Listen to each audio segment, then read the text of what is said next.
السلام علیکم ورحمۃ اللہ وبرکاتہ، نحمده ونصلی علی رسوله الکریم، اما بعد فاعوذ باللہ من الشیطان الرجیم، بسم اللہ الرحمن الرحیم، رب اشرح لی صدری ویسر لی امری واحلل عقدۃ من لسانی یفقہوا قولی۔ اللہ سبحانہ وتعالیٰ کا بہت زیادہ احسان اور شکر ہے ہم پر، جس نے ہمیں مسلمان بنایا اور ہمیں اس بات کی سمجھ دی کہ ہم اللہ کے بندے ہیں، انسانوں کے بندے نہیں۔ اللہ ہی ہمارا رب ہے، اسی نے ہمیں پیدا کیا ہے، وہی ہمیں رزق دینے والا ہے۔ مرنے کے بعد ہم نے اسی کے حضور حاضر ہونا ہے، اور جب ہم اس سے ملاقات کریں گے تو وہ ہم سے یہ پوچھے گا کہ ہم نے کیا کیا، دنیا میں کیا کر کے آئے ہیں۔ وہ یہ نہیں پوچھے گا کہ تم نے کتنا کمایا، تمہارا گھر کیسا تھا، تمہارے بچے قابل کتنے تھے، نہیں، وہ ہم سے پوچھے گا کہ تم کتنے اچھے انسان تھے اور تمہارا عمل کیا ہے۔ تو ہم سب کو بھی فکر اسی بات کی ہونی چاہیے کہ ہم اپنے اعمال کو درست کریں، اپنے کاموں کو اللہ کی مرضی کے مطابق کریں، اور جو بھی نیک عمل کریں اسی کی رضا کے لیے اور اسی کی خوشی کے لیے کریں۔ وہاں پر کسی نے بھی کام نہیں آنا، نہ ہی ہمارے ماں باپ ہمارے کام آئیں گے۔ دنیا میں تو یہ ہوتا نا، کوئی دکھ تکلیف ہو تو ماں باپ آ جاتے ہیں، لیکن وہاں ایسا نہیں ہوگا۔ اسی طرح نہ ہی وہاں ہمارے بچوں نے کام آنا ہے، نہ بہن بھائیوں نے کام آنا ہے، نہ جو دین کے بزرگ ہیں انہوں نے کام آنا ہے۔ وہ ہر کوئی جو نیک ہے نا، وہ اپنے لیے نیک ہے، وہ اپنی نیکی کر کے کسی اور کو نہیں دے رہا۔ اب آپ قیامت کے دن یہ نہیں کریں گے کہ اللہ جو نمازیں میں نے پڑھی ہیں نا، وہ آپ میرے بچے کو دے دیں کہ کوئی یہ نمازی نہیں تھا اور اس کو جہنم میں نہ ڈالے، مجھے ڈال دیں۔ کریں گے کوئی ایسا؟ کوئی بھی ایسا نہیں کرے گا۔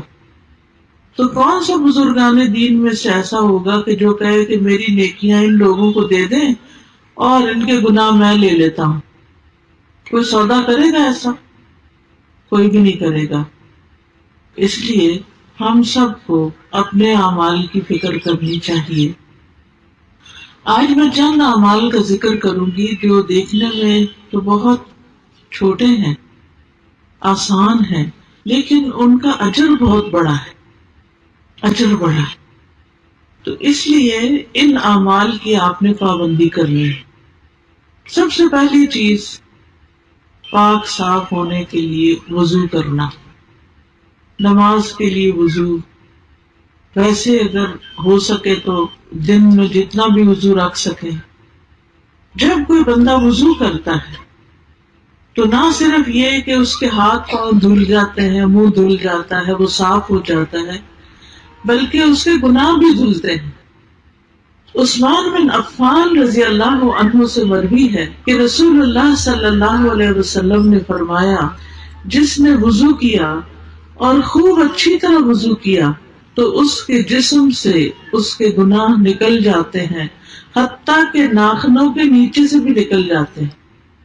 تو آپ دیکھیے کتنا بڑا اجر اور ثواب ہے اور کتنا بڑا فائدہ ہے۔ اس لیے جب آپ اگلی دفعہ وضو کریں گے تو شوق سے کریں، اپنے اعضاء مل کے کریں، اور یہ سوچیں کہ یہ اوپر سے بھی صاف ہو رہا ہے اور یہ اندر سے بھی صاف ہو رہا ہے، باہر بھی صاف ہو رہا ہے اور اندر بھی صاف ہو رہا ہے۔ یہ تو ہے دنیا کا فائدہ۔ قیامت کے دن کیا ہوگا؟ رسول اللہ صلی اللہ علیہ وسلم نے فرمایا، میری امت کے لوگ قیامت کے دن بلائے جائیں گے جبکہ وضو کے نشانات کی وجہ سے ان کی پیشانیاں اور ہاتھ پاؤں چمک رہے ہوں گے۔ تو جو کوئی تم میں سے اپنی چمک بڑھانا چاہے اس کو بڑھا لے۔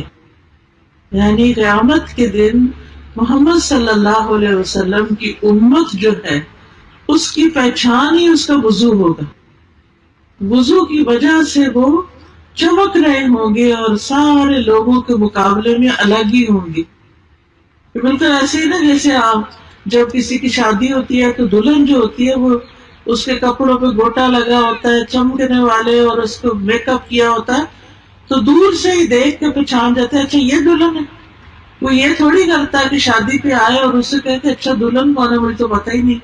نہیں، اس کے رنگ روپ، اس کے کپڑوں، اس کے چمک دمک کی وجہ سے، اس کی خوبصورتی کی وجہ سے ہر کوئی پہچان لیتا ہے. اسی طرح جو لوگ دنیا میں وضو کرتے ہیں وہ قیامت کے دن پہچان لیے جائیں گے اور ان کا رب ان سے راضی ہوگا.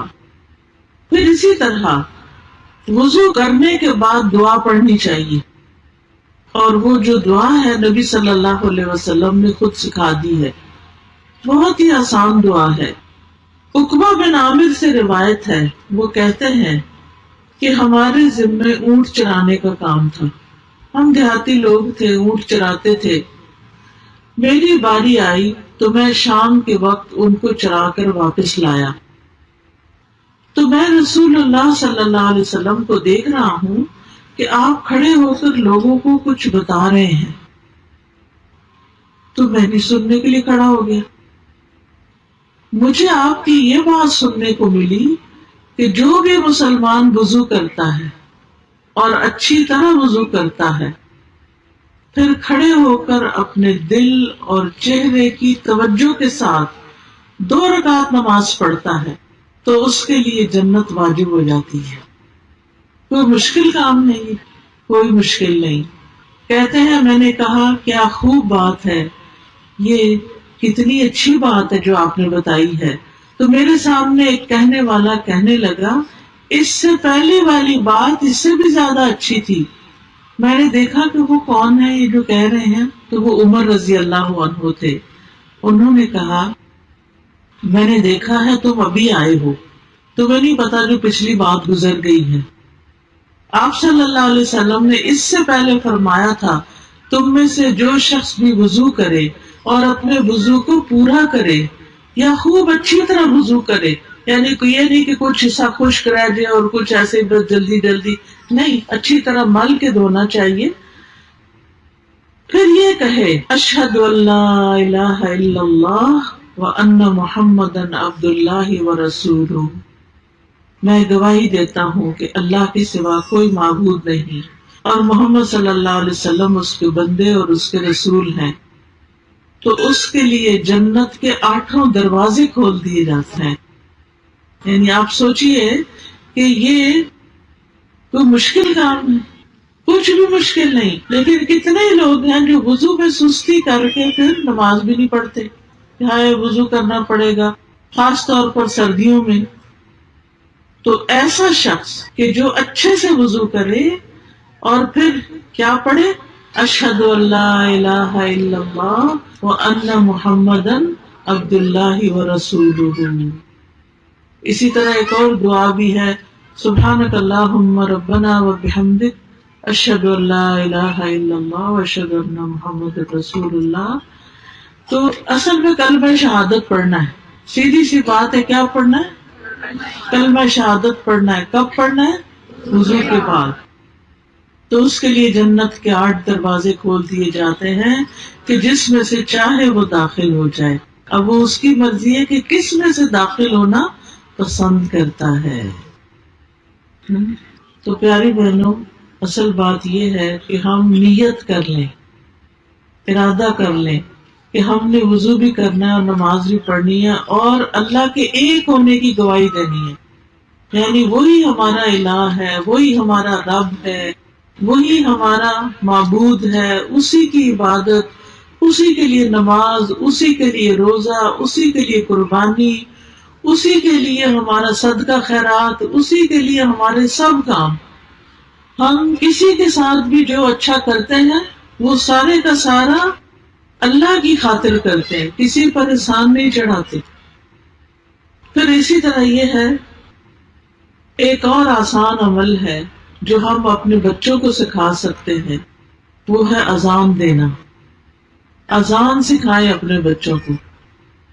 ابو سعید کہتے ہیں کہ ایک مرتبہ ان سے یعنی اپنے بیٹے سے فرمایا، میں دیکھتا ہوں کہ تم بکریوں اور جنگل سے محبت کرتے ہو، تمہیں بکریاں چرانے کا شوق ہے اور باہر کھیتوں میں جانے کا شوق ہے. ہوتا ہے نا، کچھ بچوں کو اسکول جانے کا شوق ہوتا ہے اور کچھ بچوں کو ڈیرے جانے کا شوق ہوتا ہے، ان کو پڑھنے کا شوق نہیں ہوتا.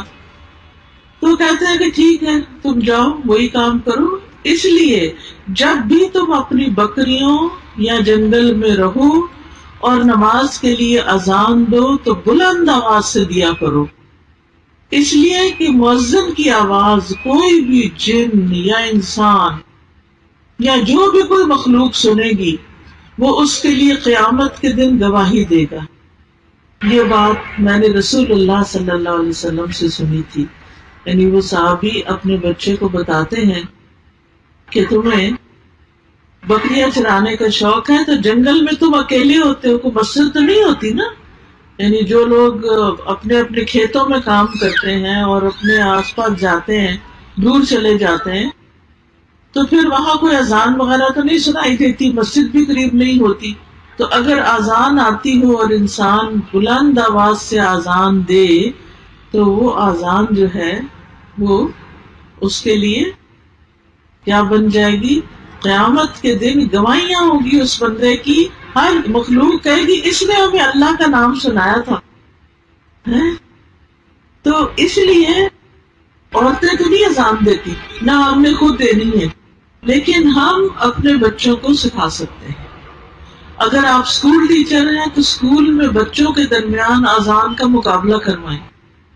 آپ دیکھیں اسکولوں میں مختلف طرح کے فنکشن ہوتے رہتے ہیں، اس میں نظموں کے مقابلے، اور اب تو افسوس کے ساتھ کہنا پڑتا ہے کہ گانوں کے مقابلے اور پتہ نہیں کس کس چیز کے کرتے رہتے ہیں. لیکن اللہ کا نام بلند کرنا، اذان کیا ہے؟ اللہ اکبر، اللہ سب سے بڑا ہے، اللہ اکبر، اللہ سب سے بڑا ہے. تو یہ اتنا بڑا اللہ کا نام بلند کرنا جو ہے یہ کوئی معمولی بات نہیں ہے. لیکن آپ دیکھیں کہ اب بچوں کو اذان بھی پوری نہیں آتی ہوتی، اور آیت الکرسی بھی نہیں آتی، اور دعائے قنوت بھی نہیں آتی. تو ہم کس طرح کے مسلمان گھرانے ہیں کہ ہمارے بچوں کو دین کی بنیادی چیز بھی نہ آئے؟ اگر ان کو نہیں آئے گی تو یہ اپنے آگے بچوں کو کیسے سکھائیں گے؟ تو اس لیے جو ٹیچرز یہاں بیٹھی ہیں، جو آگے اسکولوں میں پڑھاتی ہیں، ان کو چاہیے کہ اپنی اپنی کلاس کے بچوں کو سکھائیں اور ان کا مقابلہ کرائیں اور اس پر انعام دیں، اور اس پر ان کو بھی اجر ملے گا کیونکہ آپ نے ان کو سکھایا.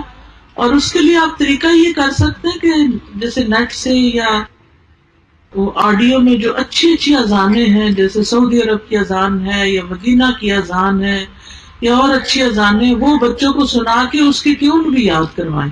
اسی طرح خوب اچھی طرح بلند آواز سے بہترین اذان دیں کہ جو دل میں اتر جائے. حضرت بلال رضی اللہ عنہ جو تھے وہ اذان دینے کی وجہ سے بھی مشہور تھے، یعنی نبی صلی اللہ علیہ وسلم کے مؤذن تھے. پھر اس کے بعد یہ ہے کہ نماز پڑھنا. اب دیکھیں نماز پڑھنا کچھ لوگوں کو بڑا ہی بھاری لگتا ہے. نماز بہت بڑی چیز ہے، لیکن ان لوگوں پہ بالکل بھاری نہیں جو اللہ سے ڈرتے ہیں، ان کے لیے آسان چیز ہے. تو آپ دیکھیے نماز سے انسان کے گناہ مٹ جاتے ہیں.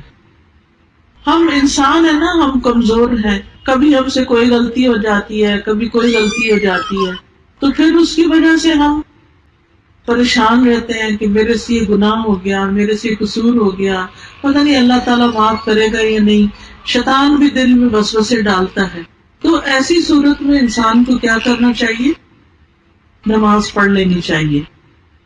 رسول اللہ صلی اللہ علیہ وسلم نے فرمایا جب صلی اللہ علیہ وسلم آئے نا تو سب کو کہنا چاہیے، کیونکہ اس سے بڑا کوئی بخیل نہیں کہ جو نبی صلی اللہ علیہ وسلم کا نام سنے اور درود نہ پڑھے. سب کو درود پڑھنا چاہیے، ٹھیک ہے نا؟ ایک دفعہ درود پڑھنے سے کیا فائدہ ہوتا ہے؟ 10 رحمتیں نازل ہوتی ہیں. تو آپ کو رحمتیں نہیں چاہیے؟ ہم سب کو رحمتیں چاہیے. تو اس کے لیے ہمیں کبھی بھی نبی صلی اللہ علیہ وسلم کا نام آئے تو درود بھولنا نہیں چاہیے، ٹھیک ہے؟ تو رسول اللہ صلی اللہ علیہ وسلم نے فرمایا جب بندہ وضو کرتا ہے اور اپنا وضو مکمل کر کے اپنی نماز شروع کرتا ہے اور اپنی نماز مکمل کرتا ہے تو اپنی نماز سے ایسے نکلتا ہے جیسے ماں کے پیٹ سے پاک نکلا تھا گناہوں سے. اس طرح انسان گناہوں سے پاک ہو جاتا ہے. رسول اللہ صلی اللہ علیہ وسلم نے فرمایا بندہ جب نماز کے لیے کھڑا ہوتا ہے اس کے سارے گناہ لا کے اس کے کندھے پہ رکھ دیتے ہیں. یہ فرشتے اس کے گناہ جو ہے کندھے کے اوپر رکھ دیتے ہیں. تو جب بھی وہ رکوع کرتا ہے یا سجدہ کرتا ہے تو اس کے گناہ اس سے گر جاتے ہیں. ہر سجدے پہ انسان کا درجہ بلند ہوتا ہے, اونچا سے اونچا چلا جاتا ہے اور گناہ معاف ہوتے ہیں. نبی صلی اللہ علیہ وسلم نے یہ فرمایا تھا اپنے ایک صحابی کو, تم اللہ کے لیے کثرت سے سجدے کیا کرو کیونکہ تم اللہ کے لیے جو بھی سجدہ کرو گے اللہ اس کے نتیجے میں تمہارا درجہ ضرور بلند کرے گا اور اس کے ذریعے تمہارا کوئی گناہ معاف کر دے گا. تو اس لیے خوشی سے نماز پڑھنی چاہیے, نماز میں سستی نہیں کرنی چاہیے. ہمیں نہیں پتا ہماری موت کب آ جائے. آج کل آپ دیکھیں کتنے لوگ ہارٹ اٹیک سے فوت ہو جاتے ہیں, کچھ لوگ ایکسیڈنٹ میں فوت ہو جاتے ہیں. نہیں اچانک موتیں جو آتی ہیں تو ہمیں نہیں پتا کہ ہم نے دنیا سے کب چلے جانا ہے. تو بے نماز ہو کے نہ جائیں.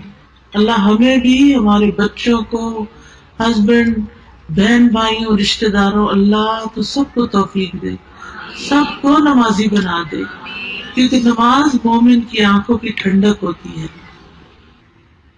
فجر کی 2 رکعتیں ہیں, یعنی 2 سنتیں اور 2 فرض ہیں. حدیث میں آتا ہے نبی صلی اللہ علیہ وسلم نے فرمایا فجر سے پہلے کی 2 رکعتیں کی سنت جو ہے دنیا اور جو کچھ اس میں ہے اس سے زیادہ بہتر ہے, ان سے زیادہ قیمتی ہے. دنیا میں کیا کیا ہے, مال, دولت, اولاد, گھر بار, گاڑیاں, کارخانے, کھیت, فصل, ملیں, سب کچھ. فرمایا یہ 2 رکعتیں ان سب سے بہتر ہیں.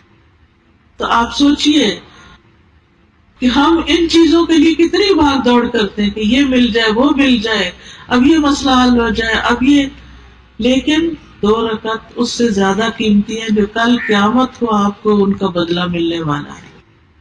پھر اسی طرح دن میں جو 12 سنتیں پوری کرتا ہے, 2 سنت فجر کی, 4 سنت اور 2 سنت ظہر کی, اور 2 سنت مغرب کی, 2 سنت عشاء کی, اس کے لیے جنت میں گھر بن جاتا ہے. پھر اسی طرح چاشت کی 2 رکعتیں جو ہیں, یعنی جو اشراق کی چاشت آپ پڑھتے ہیں, سارے جسم کے جوڑوں کا صدقہ ہے. ہر انسان روزانہ جب صبح اٹھتا ہے تو اس کے اوپر صدقہ واجب ہو چکا ہوتا ہے. تو جب انسان یہ 2 نفل پڑھتا ہے تو اس کا صدقہ ادا ہو جاتا ہے, اس کی گردن آزاد ہو جاتی ہے.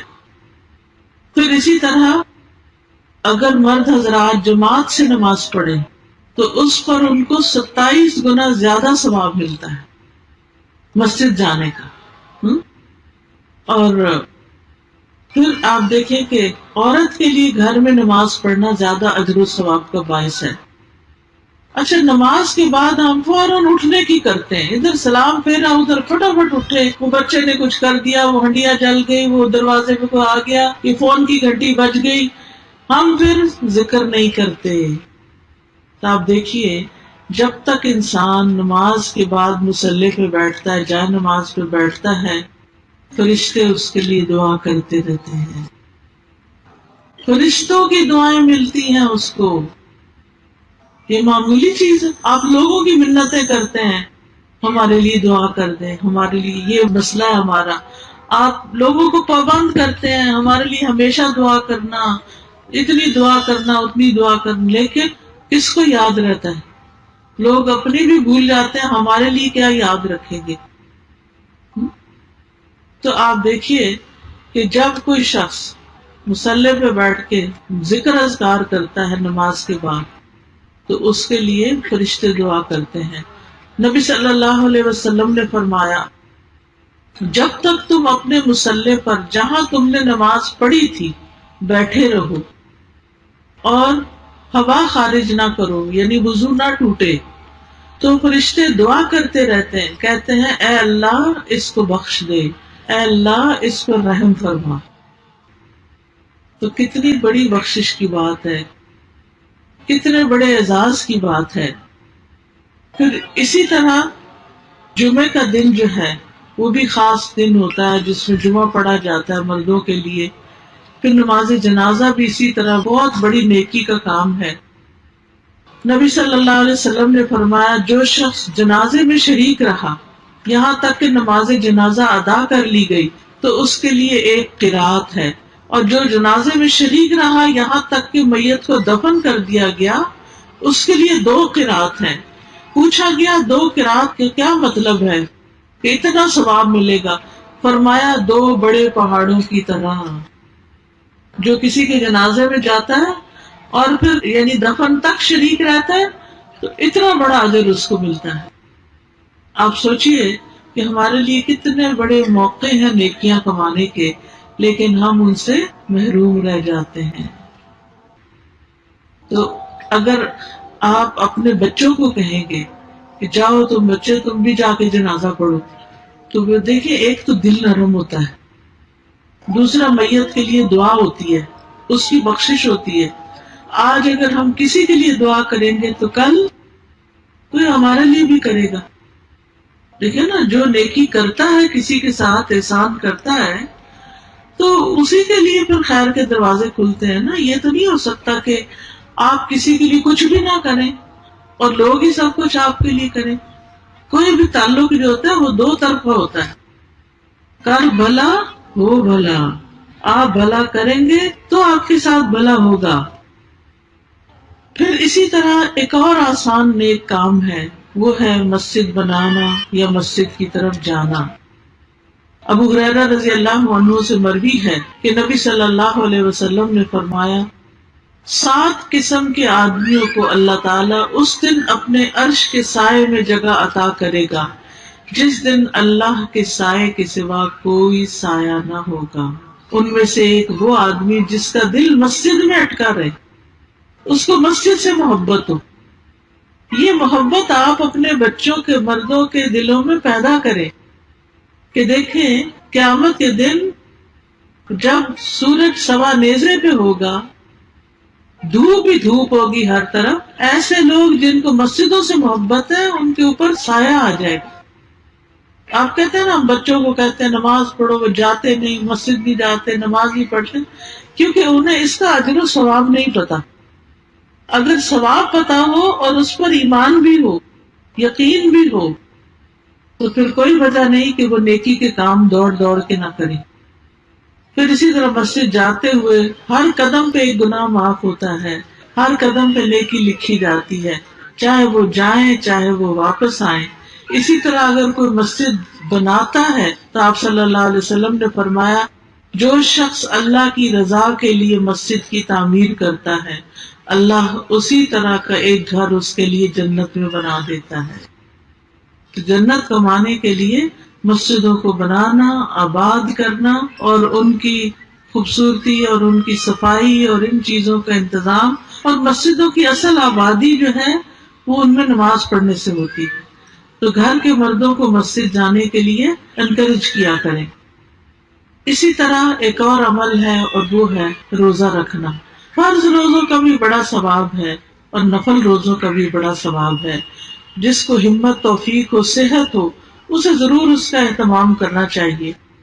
ابو سعید خدری رضی اللہ عنہ کہتے ہیں کہ میں نے نبی صلی اللہ علیہ وسلم کو فرماتے ہوئے سنا جو شخص اللہ کی راہ میں ایک دن کا روزہ رکھے گا اللہ اس کے چہرے کو دوزخ کی آگ سے 70 سال کے فاصلے پہ دور کر، اتنا دور کر دے گا اللہ تعالیٰ آگ کو اس سے، یعنی آگ اس کے چہرے کو نہیں لگ سکے گی۔ اللہ کی خاطر روزہ رکھنا۔ پھر اسی طرح ہر مہینے کے 3 روزے ساری عمر کے روزوں کے برابر اجر ہے۔ ہر مہینے 3 روزے انسان رکھ لے، اور یہ 3 روزے خاص طور پر 13، 14 اور 15 چاند کی تاریخیں جو ہوتی ہیں ان میں رکھنا زیادہ اجر کی بات ہے۔ پھر عرفہ کے دن روزہ رکھنا 2 سال کے گناہوں کی معافی کا ذریعہ بنتا ہے۔ پھر اسی طرح ایک اور نیک عمل ہے صدقہ خیرات کرنا. صدقہ خیرات جو ہے، ایک چیز کو اللہ کے راستے میں خرچ کرتا ہے تو اس کا 10 گنا سے لے کے 700 گنا تک اجر ملتا ہے. رسول اللہ صلی اللہ علیہ وسلم نے فرمایا، جس نے اللہ کی راہ میں کوئی چیز خرچ کی، اور اللہ کی راہ میں کرنے کا مطلب یہ کہ اللہ کے دین کے لیے خرچ کی، اس کا اجر 700 گنا لکھا جاتا ہے. یعنی جیسے ابھی مسجد بنانے کی بات تھی، یا کوئی عمرے حج پہ جا رہا ہے اس کو دینا، یا پھر کوئی مدرسہ بنوانا، مدرسے میں تعلیم کا انتظام کرنا، جو بچے آ رہے ہیں ان کی کتابوں کا انتظام کرنا، یا پھر ٹرانسپورٹ کا انتظام کرنا، یہ سب فی سبیل اللہ میں صدقہ خیرات ہے. پھر اسی طرح صدقہ کرنے سے فرشتوں کی دعائیں ملتی ہیں. اللہ کے راستے میں ایک جوڑا خرچ کرنے سے، یعنی 2 چیزیں، مثلا پانی کی 2 بوتلیں، کپڑے کے 2 جوڑے، اس طرح کر کے 2 چیزیں خرچ کرنے سے ثواب کتنا ہوتا ہے؟ رسول اللہ صلی اللہ علیہ وسلم نے فرمایا، جس نے اللہ کی راہ میں ایک جوڑا خرچ کیا، اس کو جنت کے ہر دروازے سے خزانچی بلائیں گے، ادھر آؤ ادھر آؤ. یعنی کتنی اجر و ثواب کی بات ہے کہ انسان دنیا میں اس کے پاس کتنی چیزیں ہوتی ہیں، تو بعض اوقات یہ ہوتا ہے نا، ایک ہم رکھ لیتے ہیں، ایک دے دیتے ہیں، تب نہ دوسرے کا کچھ بنا نہ اپنا کچھ بنا. تو اس میں مثلاً صرف قمیص دینے کی بجائے، یا کہ صرف شلوار دینے کی بجائے قمیص شلوار کا جوڑا بنا کے دیں، یا ایک بکری، مثلاً ایک تو نر بکری ایک مادہ بکری ہے، تو ایک بکری دینے کی بجائے 2 بکریاں دیں، 2 مرغیاں دیں، ایک مرغا ایک مرغی. تو اس سے کیا فائدہ ہوگا؟ وہ اور زیادہ ان کے آگے چیزیں بڑھتی جائیں گی اور ان کو زیادہ فائدہ ہوگا. اگر ایک جوڑا بکری کا دیں گے تو ان کے بچے پیدا ہوں گے، تو ان کے غریبوں کا کچھ بن جائے گا. لیکن دیتے ہوئے احسان نہیں جتانا چاہیے، دکھاوا نہیں کرنا چاہیے. دیتے ہوئے دائیں ہاتھ سے بندہ دے تو بائیں کو پتہ نہ ہو، چھپا کے دینا چاہیے، صرف اللہ کی خاطر.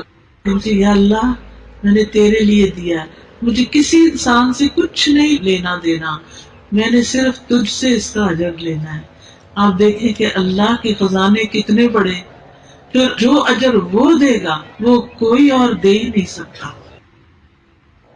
حدیث میں آتا ہے کہ اللہ کے دونوں ہاتھ بھرے ہوئے ہیں، اور جب سے زمین و آسمان بنے وہ خرچ کر رہا ہے، اور اس میں رتی برابر بھی کمی نہیں ہوئی. وہ دے سکتا ہے. پھر ایک اور عمل یہ ہے، ہر وقت ذکر کرنا، اللہ کا ذکر اذکار کرنا. دیکھیں یہ چھوٹی چھوٹی نیکیاں ہیں جن کے کرنے میں کچھ مشکل نہیں ہوتی، لیکن انسان اپنے آخرت کے لیے تیاری کر رہا ہوتا ہے اور وہاں کے لیے اپنے خزانے بھر رہا ہوتا ہے. نبی صلی اللہ علیہ وسلم نے فرمایا، 2 کلمات ایسے ہیں جو زبان پہ بڑے ہلکے ہیں، میزان میں بڑے بھاری ہیں، اور رحمان کو بڑے پیارے ہیں، اور وہ ہے سبحان اللہ و بحمدہ، سبحان اللہ العظیم. پڑھیے سب، سبحان اللہ و بحمدہ، سبحان اللہ العظیم. پھر پڑھی، سبحان اللہ و بحمدہ، سبحان اللہ العظیم، سبحان اللہ و بحمدہ، سبحان اللہ العظیم، سبحان اللہ و بحمدہ، سبحان اللہ العظیم. شاباش. پھر اسی طرح جنت کا خزانہ ہے، لا حول ولا قوت الا باللہ، لا حول ولا قوت الا باللہ، لا حول ولا قوت الا باللہ.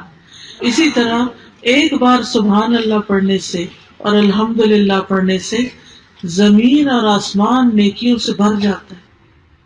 اس لیے کوئی کام کر رہے ہوں، آپ کھانا پکا رہے ہیں، گھر کی صفائی کر رہے ہیں، کپڑے دھو رہے، زبان تو خالی ہے نا، تو آپ پڑھتے رہیں سبحان اللہ سبحان اللہ سبحان اللہ، الحمدللہ الحمدللہ الحمدللہ، پڑھتے جائیں پڑھتے جائیں پڑھتے جائیں. کیا مشکل ہے کوئی مشکل؟ کیا رکاوٹ ہے؟ کوئی رکاوٹ نہیں. ٹھیک ہے نا. پھر اسی طرح 100 بار سبحان اللہ و بحمدہ کہنے سے سارے گناہ معاف ہو جاتے ہیں. ابو ہریرہ رضی اللہ عنہ سے روایت ہے کہ رسول اللہ صلی اللہ علیہ وسلم نے فرمایا جو شخص 100 بار سبحان اللہ و بحمدہ کہے اس کے گناہ معاف ہو جائیں گے اگرچہ سمندر کی جھاگ برابری کیوں نہ ہو. پڑھیے سبحان اللہ و بحمدہ سبحان اللہ و بحمدہ سبحان اللہ و بحمدہ سبحان اللہ و بحمدہ سبحان اللہ و بحمدہ. اسی طرح جو بندہ 100 دفعہ یہ کلمہ پڑھے دن میں لا الہ الا اللہ وحدہ لا شریک لہ لہ الملک و لہ الحمد وہو علی کل شیء قدیر تو اس کو 10 غلام آزاد کرنے کے برابر ثواب ملے گا. 100 نیکیاں اس کے نامہ اعمال میں لکھی جائیں گی, 100 برائیاں مٹا دی جائیں گی, وہ سارا دن شیطان سے محفوظ رہے گا, کوئی شخص اس سے بہتر عمل لے کر نہیں آئے گا. ہاں جو اس سے بھی زیادہ اس کو پڑھے اس کا عمل اور زیادہ ہے. پھر ایک بار درود شریف پڑھنے سے 10 رحمتیں ملتی, اور جمعے کے دن خاص طور پر زیادہ درود پڑھنا چاہیے. ہر کام شروع کرنے سے پہلے بسم اللہ پڑھنے سے انسان اللہ کی پناہ میں آ جاتا ہے, شیطان سے محفوظ ہو جاتا ہے. پھر رات کو سوتے وقت کیا پڑھنا چاہیے؟ 33 بار سبحان اللہ, 33 بار الحمدللہ, 34 بار اللہ اکبر. آپ کی انشاءاللہ صحت اچھی رہے گی, طاقت رہے گی, تھکاوٹ دن بھر کی اتر جائے گی, نیند بھی اچھی آئے گی.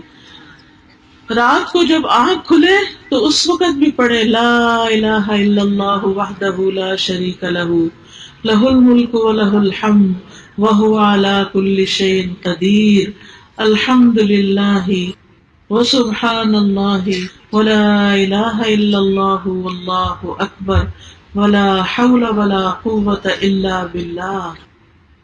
پھر نماز کے بعد تسبیحات پڑھنے سے گناہ معاف ہو جاتے ہیں.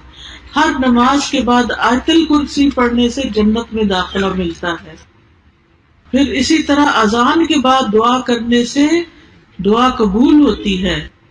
کھانا کھا کر دعا کرے انسان تو بھی بندے کے گناہ معاف ہوتے ہیں. تو ہمیں ذکر کرنا چاہیے. یہ ایک چھوٹا سا کارڈ ہے ذکر الہی, اس میں مختلف ذکر یہ جو میں نے آپ کو بتائے ہیں یہ لکھے ہوئے ہیں, اور یہ بھی بتایا ہے کہ مثلاً 1 منٹ میں آپ کتنی دفعہ پڑھ سکتے ہیں. تو بعض اوقات ایسا ہوتا ہے نا, ہاتھ بندے بھی ہوتا نہیں گن سکتے, لیکن آپ ٹائم دیکھ سکتے ہیں, اچھا 5 منٹ ہو گئے, اس کا مطلب میرا 100 پورا ہو گیا. پھر اگر کوئی بیمار ہے تو پوچھتے ہیں لوگ بیمار ہے کیا پڑھے, تو اس کے لیے یہ آیات شفا ہیں قرآن سے, نبی صلی اللہ علیہ وسلم نے جو بیماری کے نسخے بتائے ہیں. پھر گناہ جو ہوتے ہیں نا وہ ہمارے کاموں میں رکاوٹ ڈال دیتے ہیں, تو گناہوں کی معافی کے لیے یہ استغفار کا کارڈ ہے.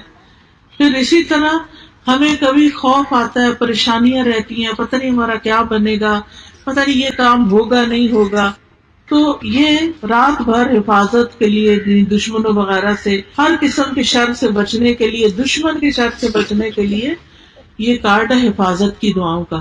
تو یہ اس میں سے دیکھ کے پڑھ لیں, اپنے بیگ میں بھی رکھ لیں, جہاں موقع ملے اپنا پڑھ لیں. اسی طرح کچھ لوگوں کو ڈپریشن ہوتا ہے, دل پریشان رہتا ہے ہر وقت, تو ان کو تسبیحات بہت پڑھنی چاہیے. تو یہ کارڈ اگر آپ کے پاس ہو تو ہر روز بیٹھ کے یہ تسبیحات پڑھ لیں, انشاءاللہ آپ کا ڈپریشن دور ہو جائے گا. پھر اسی طرح ایک کہانیوں کی کتاب ہے حسن انجام. یہ کچھ لوگوں کے زندگی کے آخری لمحات کے بارے میں لکھا ہوا ہے کہ ان کی موت کیسے آئی, اچھے لوگوں کی موت کیسے آئی, یا ویسے کس طرح آئی. اس سے بڑا سبق ملتا ہے. یہ اگر کتاب آپ کے پاس ہو تو آپ اپنے بچوں کو بھی اور بزرگوں کو پڑھ کے بھی سنا سکتے ہیں, اور اس سے ان کی آخرت کی تیاری میں آسانی ہوگی. پھر صدقہ خیرات کے کتنے فائدے ہیں, یہ کتاب اس کے بارے میں ہے. انسان جب علم حاصل کرتا ہے تو اس کو شوق آتا ہے کہ میں اور بھی کام کروں. جب علم نہیں ہوتا نا تو موٹیویشن نہیں ہوتی. اسی طرح سونے جاگنے کے آداب ہیں کہ سوتے وقت کیا پڑھیں, رات کو کیا کیا کام کریں. پھر ہر طرح کی دعائیں آپ کو مل جائیں گی اس کتاب میں. دعا کیجئے کے اندر وہ آپ اپنی اولاد کے لیے, ماں باپ کے لیے, جس کے لیے دعائیں کرنا چاہیں. تو یہ کتابوں کا سٹال لگا ہوا ہے. اس کے بعد انشاءاللہ جب درس ختم ہو جائے تو اپنے لیے بھی لیں, اور اپنے رشتہ داروں کے لیے, کسی کی شادی ہو اس کو تحفہ دیں, اپنے بچوں کو دیں. اب یہ جو فی سبیل اللہ میں نے صدقہ کہا تھا نا، وہ یہی ہوتا ہے کہ کسی کو ایک اچھی کتاب خرید کے دیں، صدقے کا صدقہ، اور جب تک وہ پڑھے گا اس کا اجر آپ کو بھی ملے گا انشاءاللہ. پھر ایک اور آسان عمل ہے اور وہ ہے تلاوت قرآن. قرآن برکت والی کتاب ہے، ایک ایک حرف پر 10 نیکیاں ملتی ہیں. ہر روز اپنا کچھ حصہ مقرر کر لیں اور اس کو نہ چھوڑیں. پھر اسی طرح اگر آپ اٹک اٹک کے بھی پڑھتے ہیں تو پڑھتے رہیں، دگنا ثواب ملے گا. اور اٹکنا بند بھی کر دیں گے کیونکہ زبان میں روانی آ جائے گی. پھر تلاوت قرآن سے سکینت ملتی ہے، رحمت ملتی ہے. پھر سورۃ البقرہ اگر پڑھے تو شیطان سے نجات کا ذریعہ. کچھ لوگوں کو جن جادو وغیرہ کی شکایت ہو جاتی ہے تو گھروں میں سورۃ البقرہ پڑھا کریں. آپ نے فرمایا تم اپنے گھروں کو قبرستان نہ بناؤ، کیونکہ شیطان اس گھر سے بھاگ جاتا ہے جس گھر میں سورۃ البقرہ کی تلاوت کی جاتی ہے. پھر اسی طرح سورۃ الکافرون پڑھنے سے شرک سے برات لکھی جاتی ہے. 10 بار سورۃ الاخلاص پڑھنے سے جنت میں محل بنتا ہے. ہم جیسے یہاں سے گھر جا رہے ہیں، گاڑی میں بیٹھے ہوئے چپ کر کے بیٹھے، نہیں چپ کر کے نہیں بیٹھے، انگلیوں پہ 10 دفعہ گن کے قل ہو اللہ پڑھ لیں. بلکہ اپنی عادت ہی بنا لیں کہ جب گاڑی میں بیٹھے 10 دفعہ قل ہو اللہ پڑھ لیں. اللہ نہ کرے کوئی ایکسیڈنٹ ہو، کچھ ہو تو اللہ اپنی رحمت سے ڈھانپ لے گا انشاءاللہ. پھر اسی طرح ایک اور اچھی بات یہ ہے کہ انسان اللہ سے اپنا تعلق جوڑے، اللہ کو سب کچھ سمجھے، سب سے زیادہ اس سے محبت کرے، اکیلے میں اللہ سے باتیں کیا کرے، اللہ کے سامنے رویا کرے، اللہ پر بھروسہ کیا کرے، اپنی ساری مشکلات اللہ کے سپرد کیا کرے. پھر ایک اور اچھا عمل یہ ہے کہ لوگوں سے حسن سلوک کرے. والدین کے ساتھ نیکی کرنے پہ جنت ملتی ہے. شوہر کی بات مانے، شوہر کے ساتھ حسن سلوک کرے. حدیث میں آتا ہے جو عورت 5 وقت نماز پڑھے، رمضان کے روزے رکھے، اپنی شرمگاہ کی حفاظت کرے اور اپنے شوہر کی اطاعت کرے، اس سے کہا جائے گا کہ وہ جنت کے جس دروازے سے چاہے داخل ہو جائے. عورتوں کے لیے کتنی بڑی خوشخبری ہے. لیکن اس میں کیا ہے کہ اپنے شوہر کی بات مانے. الا یہ کہ کوئی وہ حرام کام کہے وہ اور بات ہے، لیکن جو جائز بات وہ کہتے ہیں ان کی بات سنیں، ان کے ساتھ اچھا معاملہ کرے. پھر بیٹیوں کے ساتھ اچھا سلوک کرے. ویسے بھی بیٹیاں مہمان ہی ہوتی ہیں، چلی جاتی ہیں اپنے گھروں میں، تو جب تک ہیں ان کو تانے نہ دیتے رہیں، ان کو ہر وقت ڈانٹ ڈپٹ نہ کریں، ان سے اچھا سلوک کرے. جو اچھا سلوک کرے گا ان سے، وہ آگ سے اوٹ بن جائیں گی، ماں باپ کو جہنم میں نہیں جانے دیں گی. پھر رشتہ داروں سے اچھا سلوک کرے، اس سے رزق میں اضافہ ہوتا ہے. پھر یتیم کی کفالت کرے. اگر اپنا کوئی رشتہ دار یتیم ہے تو اس کا خرچہ اٹھا لیں. اگر گھر میں رہتا ہے تو اس کی تعلیم کا اور تربیت کا انتظام کرے. دوسروں سے تنگیاں دور کرے، آسانیاں بانٹے، لوگوں کے لیے زندگیاں آسان کرے. کسی کا قرضہ چکا کے، کسی کے بچے کا بوجھ اٹھا کے، کسی بیمار کا علاج کروا کے. پھر مریض کی عادت کرنے سے 70,000 فرشتوں کی دعائیں ملتی. اگر کوئی رشتہ دار بیمار ہے یا کوئی ہسپتال میں ہے، اس کو پتہ لینے جائیں. پھر اسی طرح اپنے بہن بھائیوں سب کے لیے اس کی غیر موجودگی میں دعائیں کریں. پھر اخلاق اچھا کریں، ہر ایک سے اچھی طرح سلام کرنا، مسکرا کے پیش آنا، لڑائیاں نہ کرے. یہ نہیں کہ کوئی مرنے کے بعد کہ فلاں شکر ہے جان چھوٹی، بڑی کپتی تھی. نہیں، بہت اچھا اخلاق ہو، یعنی لڑاکا نہ ہو انسان، بلکہ دوسروں کو معاف کر دے، آرام سے بات کرے. اچھے اخلاق کی وجہ سے انسان روزہ رکھنے اور رات کو تہجد پڑھنے سے بھی زیادہ آگے نکل جاتا ہے. جنت میں گھر ملتا ہے، جنت میں نبی صلی اللہ علیہ وسلم کا ساتھ نصیب ہوگا جو اچھے اخلاق کے ساتھ ملے گا. مخلوق پر رحم کریں، یعنی کتا ہو، بلی ہو، کوئی جانور ہو، اس کو نہ ستائیں. پھر اسی طرح اپنے آپ کو کوئی چیز نہ سمجھے، عاجزی اختیار کریں. چاہے آپ کو اللہ بہت بڑا رتبہ دے، پھر بھی اپنے اندر عاجزی پیدا کرے. پھر اسی طرح غصے کو کنٹرول میں کریں، اپنی زبان کی حفاظت کریں، یعنی زبان سے کوئی گالی گلوچ نہیں، کوئی جھوٹ نہیں، کوئی کسی کی غیبت نہیں، سوچ سمجھ کے بات کریں. بعض اوقات ہم تھوڑی سی دو چار نیکیاں کر لیتے ہیں تو ہمیں سب میں خامیاں نظر آنے لگتی ہیں. ہم کہتے ہیں فلانا ایسا اور فلانا ایسا، جبکہ ہمیں اپنی فکر کرنی چاہیے. پھر اسی طرح کسی سے ملیں، ہاتھ ملائیں تو اس پر بھی اجر و ثواب ہے. سلام شروع میں کریں گے تو زیادہ ثواب ملے گا. لوگوں سے مطلب کے لیے دوستی نہ کریں، اللہ کی خاطر دوستی کریں، کیونکہ اللہ کی خاطر محبت کرنے والوں کے لیے عرش کا سایہ ہے. بچوں میں انصاف کریں، جائیداد جو ہے اس کو انصاف سے تقسیم کریں، بیٹیوں کو اس سے محروم نہ رکھیں. بیٹوں نے ہمیں جہنم سے نہیں بچانا.